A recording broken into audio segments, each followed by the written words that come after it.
Welcome to the Media Navigators, brought to you by the World Media Group.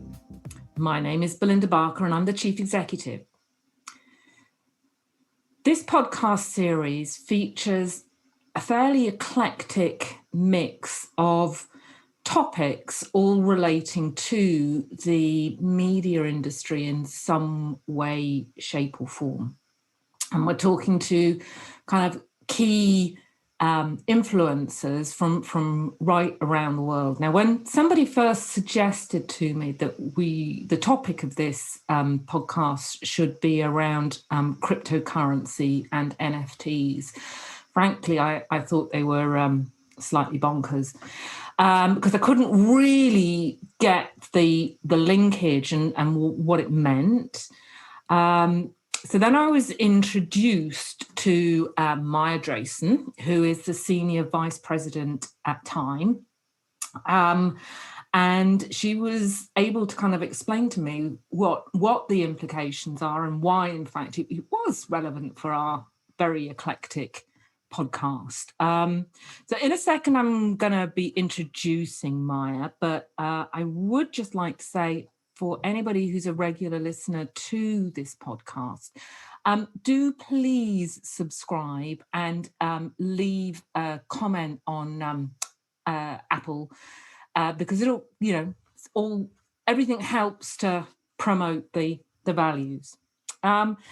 So Maya, as I mentioned earlier, is the Vice President for Progress Marketing and Time. She's had an amazing career, including Condé Nast and Wired. I think the thing that really stuck out for me was that you were the co-founder of the Webby Awards, and I would love to be able to talk to you about that, but perhaps not today. International Academy of Digital Arts and Sciences as well. So this is a really, really well-formed media person. So without further chit chat, I would like to introduce Maya. And how are you this morning? I'm great. Thank you so much for having me. This is such a fun conversation to have. And although we won't talk about the Webby Awards, I will say that my passion for how technology is changing the world is long-standing. So that's why the entry into crypto and NFTs is so exciting to me. So people who are listening to this are probably going to assume, because you're Time magazine, that the conversation around this is going to be about how, as a publisher, you are talking about cryptocurrencies and NFTs. I did have to look up what non-fungible tokens was before I spoke to you, because I felt I had to get that right. But in fact, we're not going to be talking about that. We're going to be talking about how you are using them in your marketing and strategy. So just to get us started, and because I did have to look up what I kind of thought I had an idea of what NFTs was, but I realized, having spoken to you, that my knowledge was very thin. It would be really helpful if you could explain in a kind of in a simple terms what it is and how it can be used within a business function. Sure. Well, so if you think about $1 or £1 or €1, right, they are fungible. I'm going to start there because it helps make the non-fungible make more sense. And so if you think about it, each one of those bills can be exchanged for another at the same value. But a non-fungible token, an NFT, is generally a one-of-a-kind asset, or at least one of a limited run. And what's really important about it is that it has a unique identifying code on the blockchain that can be tracked and serves as proof of ownership. And its value can vary. So those are kind of the differences between fungible, which is what you're used to with regular currency, and an NFT, which is an asset that can be traded at different values. NFTs can really be anything digital. So we see a lot of it with art, and I'm sure we'll talk about that a lot today, but it can be film, it can be music, it can even be a tweet. Jack Dorsey recently sold, the CEO and founder of Twitter recently sold an NFT of the first ever tweet for $2.9 million. It'd be like Alexander Graham Bell selling the first telephone call, I guess. Yes. So as Time magazine, how are you applying this to your business? Well, we really consider ourselves a 98-year-old startup. Obviously, the magazine has been around for almost 100 years, but Time as a brand is really focused on transforming and building for the next 100 years as we approach our centennial. So the last year, and really I have to say, it's so funny when everything I'm about to talk about has actually happened since February of this year. So last 6 months really has been a period of incredible accelerated digital transformation for us. We've launched a digital subscription on time.com. We've expanded our technology division and team. We posted a job description that got more attention than most of this for a CFO who's comfortable with Bitcoin. And then we've embraced crypto technologies through the auctioning of NFTs, which was a combination of existing covers and a brand new cover that was only available as an NFT. We started accepting crypto payments for our subscriptions. We've been hosting crypto community conversations on Clubhouse, if people are familiar with Clubhouse. And most recently announced, I think it was just 2 weeks ago, partnering with Beeple, who was the digital artist who many know for having sold an NFT for $69 million through Christie's. He has a new platform called We Knew, which sells iconic moments, quote unquote, in time. And obviously, as a brand that captures the most iconic moments and people over time, we have an incredible archive, as you can imagine. So those are just some of the ways that we've been doing it in the last 6 months. So as being not a digital native, particularly, I completely get the your incredible archive of original artwork, and that how you are able to use that. But when you talk about moments, that I've struggled to understand. That which makes sense, as you know, like in artwork, I think people have an easier time understanding an NFT as an artwork because it's more analogous to how the art world works and collectors, right? That there's a piece of art that somebody creates and sells to a collector, and that collector may sell it to someone else at a higher price later. And so that makes sense. But moments is actually a very interesting thing. It's like the Jack Dorsey tweet. That was the first time there was a tweet.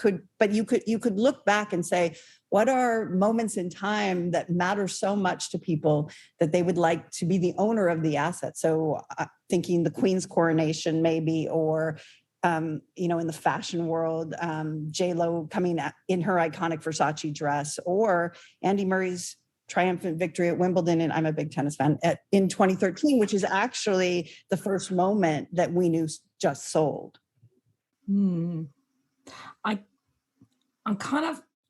get that I'm older than the average media person. And how do you feel? I'm assuming that this is mostly attractive to a more millennial type audience. Can you see it expanding beyond millennials, or do you think that this is going to be keep with the younger set, as it were? I think obviously the Bitcoin demographics are 50% millennial, and 28% of those, or 28 or 23% of those being between 35 and 44. So, but then there's this and then if you want to, and the vast majority of those who aren't are actually skewing much younger than that, is starting as early as their teens into, their early 20s. So I think initially this is has a lot of interest for a younger set, if you will, but not entirely. Obviously, I think the people collecting the high-end art may skew a little older. And also, as I was doing the research for our subscription, what you found is, people with investment portfolios who want to make sure that they stay current and aren't missing out on new opportunities are looking at this as well. So I think it really does skew. I do feel and believe that this is like the start of the internet, and it's going to have a subculture of people who are just early adopters. But over time, with the way it's trending and the opportunities and the possibilities and the effort made to expand this into the mainstream, I think that it's only a matter of time until it is much more widespread. How do the artists or the photographers, or how do they benefit out of this? Because it's kind of it's a trading model. So the buyers and the sellers, they're making money out of switches, but are the artists themselves making money out of this? This is one of my favorite parts of it, is actually a really great opportunity for the creator community, which is to say, for many years they've had a middleman, they've had a platform that has given them great scale, but taken significant amounts of the revenue from their creativity. This allows them to have a more direct relationship with their fan base. This allows people who may or may not be as mainstream, I think, to really make a real living out of this, which is great. And then the second thing is that it helps them maintain their intellectual property in perpetuity forever. That you can actually create a contract in the NFT that says every time it's sold, the artist still gets a cut. So you sell a Van Gogh, that estate is no longer getting a cut of that piece of art. It's going from investor to investor. And so that's a really incredible opportunity for both the creator and, in our case, the publisher, anyone who owns that intellectual property. Interesting. So, thinking about like one of the iconic Time cover images, I'm thinking kind of like Andy Warhol or somebody like that, who is it entirely Time that gets the money from the sale of the NFT of that image? So we are Time has had an incredible history of highlighting not only moments, but people, obviously, that matter in any given time period, and particularly artists, because of our incredible covers. And so we do have quite a collection of artists like Andy Warhol or Lichtenstein, et cetera. And so obviously there are contracts that govern how much right we have, and those are conversations with those estates at this point. But we want, we're very interested in the opportunity for the creators here and informing a more collaborative relationship with them, and sharing the opportunity with them, and especially moving forward with new covers that are creative, and how that relationship can be, and really contributing to the ongoing success of the artists and creators who work with us. Yeah, I guess nobody really thought of this as a possibility when the contract was made, and there was no accounting for NFTs. Interesting. So kind of flipping. I think since then we've all learned to put in perpetuity in any medium into all our contracts where possible. I think all of us are having to deal far more with lawyers these days than we ever thought we would have to. But anyway, let's go. If we could go back to cryptocurrency. I know that you've started accepting subscriptions for Time using cryptocurrency. It's still obviously early days for that, but what kind of demographic is that appealing to? Is it similar to the NFT? It is. I mean, it is. I think it's younger and male.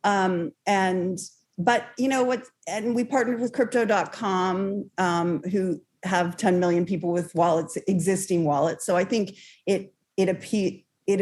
it's a sale right now that appeals to people with existing wallets, but in partnering with crypto, they make it really easy to start a wallet. So part of our intent was, if people wanted to start with Time, that they could. And I was really pleased to see that actually, we had a relatively significant number of people coming from promotion off our related crypto coverage. Mm-hmm. So the editorial coverage, we are, of course, doing editorial coverage of crypto, and we kind of promoted from those articles in particular, which performed really, really well, which meant our existing time audience, and again, our social audience is younger, equal split 50-50 male, female. So I think I think it's pretty much what you think, but might be a little surprising, was a little surprising to me. I don't suppose you looked at whether what the split was US versus the rest of the world. I'd be interested to know how many Europeans are paying in crypto. I should say that our digital subscription right now is US only. We are, in fact, thank you for the opportunity to say so, launching our digital subscription in the UK in a couple of weeks, actually, and then in APAC in August. So good. I will keep you posted. I will look out for that. Thank you. So how do you anticipate, I realize you're kind of very early in the in terms of strategy for crypto, but how are you seeing this evolve over the next kind of 12 to 18 months? Well, we've really been leaning into the NFTs now because that's the obvious place to be, and it's an exciting place to explore. But what comes next is actually what really excites us, the long-term opportunity in using blockchain more specifically to build community, to drive subscriptions and membership, and to offer exclusive access to experiences on time. So for example, when I referenced the Andy Murray NFT sale, every sale on WeKnew comes both with a physical artifact, as they would call it, or an analog artifact, something tangible that you can, a signed poster or whatever. And in this case, but also they're really working hard to also tie it to experiences. So one of the NFTs that sold for about $177,000 included also 2 tickets to Wimbledon next year, as well as 30 minutes on a Wimbledon court with Andy Murray, which, what's not to love? Well, hoping that Andy Murray does get there, but anyway. Yeah, good point. So thinking about kind of not just media brands, but other businesses hoping to move into this space, what kind of advice would you be giving them? What do people need to be looking for? Well, I recognize how intimidating it can be. It was intimidating for me. I won't lie. But I think the key is to jump in and to explore it early. If you, the longer you wait, the more there will be to learn. And every day it will make more sense. So read everything you can, watch videos. I will say, this is going to sound kind of funny, but the Saturday Night Live video spoof of NFTs is both very funny and very informative, and really helps you get the lay of the land quickly. Set up a task force internally, as we did that. We called it Project C. And what happened is you got hand raisers from the crypto natives who not only shared a ton of knowledge and were very, very patient with the rest of us, but also it really motivated them. It's a whole new level of opportunity for them to contribute, which is amazing. And then it was really great to see, different heads of different parts of the business, as you started to learn, as the light turned on, starting to see how it could be applied in their area of the business. And so I think that that's really, really useful. And we actually even have a Slack channel about it. And we post articles both from Time or Next Advisor that works on Time or anywhere else, or things that are happening, so we can all stay current. But the most important thing that I can say is to try it, is to go through the process of actually getting a wallet, follow an auction, buy something. I can suggest shortly you starting with Time, but there's so many things. I mean, the funny thing is, there are a lot of people, big brands playing in this space. Microsoft allows you to buy games with crypto. Starbucks allows you to buy coffee. Chipotle allows you to buy a taco. There are a lot of things. NBA Top Shop, which is actually kind of one of the main drivers of this at scale, right? Which is selling basically basketball trading cards, video trading cards, that start at $9. You can go all the way up to $200,000 for a LeBron James moment. But like, you can get in there, and there are places that you can spend your crypto money, or and start collecting. And there's, as with most things, there's nothing better than getting your hands into it. Well, I want to say I'm going to promise to give it a go, but I will probably, maybe not today, but I'll start looking anyway. Maya, that's absolutely fascinating, and frankly, I'd really love to speak to you again in 6 months' time and to better understand how how you've got through this process and where you've got to then. It's been fascinating. Next month, we're going to be talking about a completely different subject. We're talking to Molly Fluitt of Politico about the rise of advocacy comms. But let's hope we can persuade Maya to come back to us in 6 months' time. So with that, I'd just like to thank you so much, Maya, for all of your help today, and hopefully speak soon. Thank you.